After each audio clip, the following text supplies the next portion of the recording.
जय हिंद दोस्तों। जो स्टूडेंट एनडीए सीडीएस की एग्ज़ाम की तैयारी कर रहे हैं उनके लिए नोटिफिकेशन आ चुका है। एनडीए एग्ज़ाम जो है 20 मई 2000 सॉरी 13 सितंबर 2026 को होने वाला है अगला एग्ज़ाम। और जो आपकी एप्लीकेशन डेट है 20 मई 2026 से लेकर 9 जून 2026 तक आप लोग अप्लाई कर सकते हैं। तो जो स्टूडेंट इसके लिए तैयारी कर रहे हैं वो अपना फॉर्म की तैयारियां कर दें और अपने जो भी एसेंशियल डॉक्यूमेंट्स हैं उनकी भी तैयारियां कर लें। और जो बेसिक जो डॉक्यूमेंट्स हैं I will tell you about कि क्या क्या डॉक्यूमेंट्स की आपको ज़रूरत पड़ेगी, क्या बेसिक डॉक्यूमेंटेशन अप्लाई करने हैं, किस तरीके से फ़ोटो सिग्नेचर वगैरह अपलोड करना है, वो सारा प्रोसेस मैं बता दूंगा। बाकी यूपीएससी के ऊपर नोटिफिकेशन में जाके this is the notification on the UPSC site www.upsc.gov.in पे जाके आप लोग ये डाउनलोड भी कर सकते हैं और बाकी की डिटेल्स आप पढ़ भी सकते हैं। सो एग्जामिनेशन नोटिफिकेशन जो है वो 10/2026 एनडीए सेकंड के लिए आया है। Date of notification of examination है 20/5/2026 से लेके और अप्लाई करने की डेट है 9/6/2026 तक आप लोग अप्लाई कर सकते हैं। डेट ऑफ एग्जामिनेशन दी हुई है 13 सितंबर 2026 को ये एग्ज़ाम होने वाला है। Basically you can apply online by using the website www.upsc.online.nic.in पे जाके आप लोग अप्लाई कर सकते हैं। इसके लिए स्टूडेंट जनरली पूछते रहते हैं कि सर मैं कहाँ से अप्लाई करूँ, तो UPSC online dot N I C dot in पे जाके और जो नोटिफिकेशन है .gov.in पे जाके आप नोटिफिकेशन फाइंड आउट कर सकते हैं। बेसिकली किस तरीके से अप्लाई करें, यूपीएससी की साइट पे जाके आप लोग अप्लाई कर सकते हैं। One time added facility for URN profile, एक यूनिवर्सल रजिस्ट्रेशन नंबर आपको मिलेगा। वो हर बार आपको बार बार अप्लाई करने की ज़रूरत नहीं है। ये अपना ये जो रजिस्ट्रेशन नंबर होगा एक बार जनरेट होता है, तो यूपीएससी जो आपको रजिस्ट्रेशन नंबर देती है उसमें एक बार आप एडिटिंग भी कर सकते हैं। अगर आपसे कोई डिटेल गलती से गलत फिल हो गई है तो उसको आप चेंज भी कर सकते हैं। लाइव फोटो कैप्चर होती है, फोटो जो जनरली होती है कि आजकल लाइव फोटो कैप्चर होगी, तो आपने सिस्टम के ऊपर जिस पे भी रहें तो अपनी लाइव फोटो फिल अप्लाई करें उसके लिए। और उसके साथ में एक सिग्नेचर भी अपलोड होता है। अपलोडिंग द सिग्नेचर में 20 KB से लेस साइज का सिग्नेचर होना चाहिए। और यहाँ पे यूपीएससी की जब साइट पे जाएंगे तो वहाँ पे जाके आप अपलोड भी सिग्नेचर को कर सकते हैं। Uploading of the photograph, please follow the instructions respect the uploading the photograph as elaborated in the instructions to upload photograph also। तो ये सारी जो इंस्ट्रक्शन दे रखी है उसी के अकॉर्डिंगली आप अपने फोटोग्राफ को अपलोड करें, एस्पेक्ट रेशियो भी मैच करें और उसकी साइज भी सेट करके रखें। Withdrawal of application, one photo withdrawal of application, अगर आप विड्रॉ करना चाहते हैं तो you can withdraw your application also, no correction no further requirement is will be done through this. कोई अल्ट्रेशन की जरूरत नहीं है, अगर आप विड्रॉ करना चाहते हैं तो कर सकते हैं। Candidate should also have the details of one photo ID, आपके पास में एक आईडी प्रूफ होना चाहिए। आधार कार्ड, वोटर कार्ड या पैन कार्ड या पासपोर्ट या ड्राइविंग लाइसेंस या स्कूल की फोटो आईडी, कोई भी एक आईडी प्रूफ आपके पास होना चाहिए। That you can use in the examination hall also. तो these are the basic necessity required कि कोई भी एक आईडी प्रूफ आपके पास होना चाहिए। कोई स्टूडेंट 12th तक का है तो उनके पास बेसिकली आधार कार्ड, पासपोर्ट या पैन कार्ड, कोई भी एक बेसिक आइडेंटिटी प्रूफ आपके पास में होना चाहिए। लास्ट डेट सबमिशन की है इसकी 6 बजे शाम को 9 जून 2026 को ये एप्लीकेशन क्लोज हो जाएगी। उसके बाद आप अप्लाई नहीं कर सकते हैं। तो 9 तारीख से पहले पहले शाम को 6 बजे से पहले पहले आप इसके लिए अप्लाई कर सकते हैं। आपके एडमिट कार्ड जो है, ई एडमिट कार्ड आपकी मेल आईडी के ऊपर भी आ जाएंगे और द कमीशन की साइट जो है e admit card will be made available on the commission website https://upsc.online.nic.in। जहां से आप अप्लाई करेंगे वहीं से आप यूपीएससी का ई एडमिट कार्ड आप डाउनलोड कर सकते हैं और आपकी ईमेल के ऊपर भी एडमिट कार्ड आ जाता है, तो वहां से भी आप डाउनलोड कर सकते हैं। Marking answer in the OMR sheet के अंदर जनरली स्टूडेंट्स जो हैं ब्लैक पेन लेके नहीं जाते हैं। ओमार शीट के अंदर ब्लैक पेन की जरूरत पड़ती है, तो you have to fill the OMR, जो सर्किल आप फिल करते हैं उसमें ब्लैक पेन की जरूरत पड़ेगी, तो वहां पे ब्लैक पेन जरूर लेके जाएं। उसके अलावा कोई भी पेन या पेंसिल नहीं यूज कर सकते हैं। पेनल्टी फॉर रॉन्ग आंसर, इस पेपर के अंदर जब आप गलत कोई आंसर करते हैं तो 1/3 नेगेटिव मार्किंग होती है एक गलत आंसर की। तो आज से ही अगर आप तैयारी कर रहे हैं तो you should be prepare for this examination की नेगेटिव क्वेश्चंस मेरे को अटेम्प्ट नहीं करने हैं। Online representation portal for the question paper and provisional answer keys that should be available on the portal also.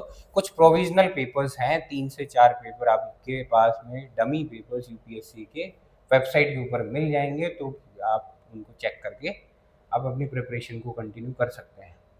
Help desk भी available है, 9 तारीख तक शाम को 5:30 बजे तक अवेलेबल है। इन नंबर्स पे आप फ़ोन कर सकते हैं। अगर कोई भी मिस्टेक या कोई क्वेरीज हैं तो आप upscop@nic.in पे जाके आप अप्लाई भी कर सकते हैं, मेल भी कर सकते हैं, और टेलीफोनिकली कन्वर्सेशन करना चाहें तो इस नंबर पे आप टोल फ्री नंबर है, इन पे जाके आप कन्वर्सेशन कर सकते हैं जो भी आपकी प्रॉब्लम्स हैं। पेपर के अंदर mobile phones are completely banned. NDA का जो एग्ज़ाम होता है या सीडीएस का एग्ज़ाम होता है, मोबाइल फ़ोन बिल्कुल भी अलाउ नहीं है ड्यूरिंग द एग्जामिनेशन, या कोई भी इलेक्ट्रॉनिक आइटम, कोई भी गैजेट, पेपर, पेजर, किसी भी चीज़ का कोई भी स्टोरेज डिवाइस, कोई पेन ड्राइव या कैमरा या ब्लूटूथ, किसी भी तरीके का डिवाइसेस पेपर के अंदर अलाउ नहीं है, तो इससे बच के रहें और ये पहले ही एग्जामिनेशन में जाने से पहले ही इसको निकाल के दें। Reporting at the examination centre, दोनों एग्जाम से पहले 30 minute before the examination you have to reach 30 minute prior to the commitment of the examination at each session. हर सेशन से पहले 30 मिनट पहले आपको एग्जामिनेशन सेंटर पे रिपोर्ट करना होगा, पहुंचना होगा। Face authentication for candidates eight the examination venue, face authentication आपका चेक होता है एट द सेंटर के ऊपर जाके। जब भी आप जाएंगे तो क्योंकि आपने एज ऑनलाइन जो आप फोटोग्राफ देते हैं वो आपके फेस के साथ में रिकॉग्नाइज होनी चाहिए। ये जो एग्जामिनेशन है 13 सितंबर 2026 को होने वाला है, ये आर्मी, नेवी, एयरफोर्स तीनों विंग के लिए एग्जामिनेशन है फॉर द एनडीए 158 कोर्स। ये 158वां कोर्स है जो जिसके लिए आप अप्लाई करेंगे और जिसमें आपका सिलेक्शन होगा। And for the 120th Indian naval academy, 120वां कोर्स है इंडियन नेवल एकेडमी के लिए, जो टेक्निकल एंट्रीज बोली जाती है, कमेंसिंग फ्रॉम द 1 जुलाई 2027 को जो आपकी स्टार्ट होगा, कमेंसमेंट होगा। 1 जुलाई 2027 से आपकी ट्रेनिंग स्टार्ट हो जाएगी। अगर हम बेसिक वैकेंसीज की बात करें कि कितनी वैकेंसीज हैं एकेडमी में, बात करें नेशनल डिफेंस एकेडमी में या नेवल एकेडमी के लिए, इन दोनों के लिए अगर बात करें vacancies for the male and female, अगर आर्मी विंग के लिए बात करेंगे तो 198 कैंडिडेट्स ये सेलेक्ट होंगे इंडियन आर्मी के लिए, 10 फीमेल हैं। टोटल नंबर ऑफ पोस्ट है आर्मी की 208 पोस्ट, मतलब मैक्सिमम नंबर ऑफ पोस्ट की अगर बात करें तो 208 पोस्ट आर्मी के लिए ली जाती है। नेवी की अगर बात करें 37 post for the male, 5 for the female. अगर एयरफोर्स की बात करें तो एयरफोर्स में अलग अलग विंग आ जाती है, फ्लाइंग विंग आती है, ग्राउंड ड्यूटीज आती है, ग्राउंड ड्यूटीज में नॉन टेक भी आता है, टेक भी आता है।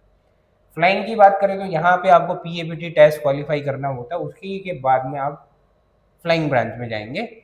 अदरवाइज अगर जो पीएबीटी टेस्ट क्वालिफाई नहीं कर पाते हैं वो ग्राउंड ड्यूटीज में चले जाते हैं। अगर इस फ्लाइंग ब्रांच में बात करें तो 90 पोस्ट फॉर द मेल और फीमेल की कितनी है, 2 पोस्ट है। अगर ग्राउंड ड्यूटी की बात करें तो 16 पोस्ट मेल की हैं और 2 फीमेल की हैं। और अगर एयरफोर्स में ग्राउंड ड्यूटी नॉन टेक्निकल की बात करें तो 8 और 2 फीमेल और 8 मेल। टोटल अगर पोस्ट की बात करें तो 370 पोस्ट हैं और 24 फीमेल है। टोटल अगर दोनों मिला के मेल और फीमेल की अगर बात करें तो 394 टोटल पोस्ट हैं। ऑल ओवर इंडिया के जो जितने भी स्टूडेंट सेलेक्ट होंगे ये आपकी टोटल पोस्ट है।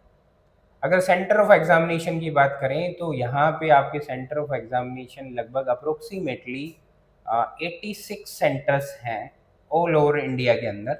तो जहाँ भी अगर आप अप्लाई करना चाहते हैं, अगर टाइमली अगर आप अप्लाई करें तो आपके चॉइस का आपको सेंटर मिल सकता है। अकॉर्डिंग टू दिस आप में कोई भी नियरेस्ट सेंटर्स है उसके अकॉर्डिंग आप चूज कर सकते हैं। उसके बाद में एप्लीकेशन की बात करेंगे तो कैंडिडेट की एलिजिबिलिटी क्राइटेरिया जो है वो क्या है, ए सिटीजन ऑफ इंडिया। जो भी कोई कैंडिडेट अप्लाई कर रहा है वो इंडिया का सिटीजन होना चाहिए, और एक as a subject of Nepal, Nepal का भी सिटीजन अप्लाई कर सकता है। A person of Indian origin has migrated from Pakistan, Burma, Sri Lanka और east African countries of Kenya, Uganda and united republic of Tanzania, Zambia and Malawi, Zaire and Ethiopia और Vietnam with the intention of permanently settling in India. इन countries के लोग अगर हमारी country के अंदर permanently settle हुए हैं तो they can apply for this post also. अगर एज लिमिट की बात करें और मैरिटल स्टेटस की बात करें तो अनमैरिड कैंडिडेट ही अप्लाई कर सकते हैं, और एज लिमिट होती है 15.5 से लेकर 18.5 तक के स्टूडेंट अप्लाई कर सकता है, और बेसिक रेंज जो है 16.5 से 19.5 साल की एज लिमिट दी गई है। अब अगर बात करें यहाँ पे डेट जो है, candidate should note earlier than 1 January 2008, 2008 से 1 जनवरी 2008 से पहले का नहीं होना चाहिए, और 1 जनवरी 2011 के बाद का कैंडिडेट नहीं होना चाहिए। इस ड्यूरेशन के बीच वाले कैंडिडेट अप्लाई कर सकते हैं। तो ये आप एग्जाम अपनी डेट जो है उसके अकॉर्डिंग बात कर सकते हैं। अगर 12th अपियरिंग स्टूडेंट है वो अप्लाई कर सकता है, और 12th पास आउट स्टूडेंट है वो अप्लाई कर सकता है। अगर क्वालिफिकेशन की बात करेंगे तो एजुकेशनल क्वालिफिकेशन में आर्मी विंग के लिए जो है वो कोई भी स्ट्रीम का बंदा, education pattern of school education equivalent examination conducted by a state education board और a university, 12th class pass of the 12th class pattern of the school. मतलब जो स्टूडेंट 12th में अपीयर करता है वो आर्मी विंग के लिए apply कर सकता है। बखूबे उसकी एज जो है वो मैंने अब मेंशन जो एज है उसके बीच में होनी चाहिए। एयरफोर्स और नेवल विंग के लिए आपके पास में 10+2 कैडेट एंट्री स्कीम के लिए इंडियन नेवल एकेडमी के लिए 12th pass with physics chemistry and mathematics के साथ में होना चाहिए। ये एजुकेशन क्वालिफिकेशन नेसेसरी है फॉर दिस एग्जामिनेशन।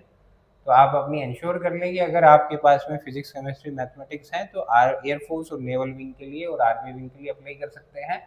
और जो स्टूडेंट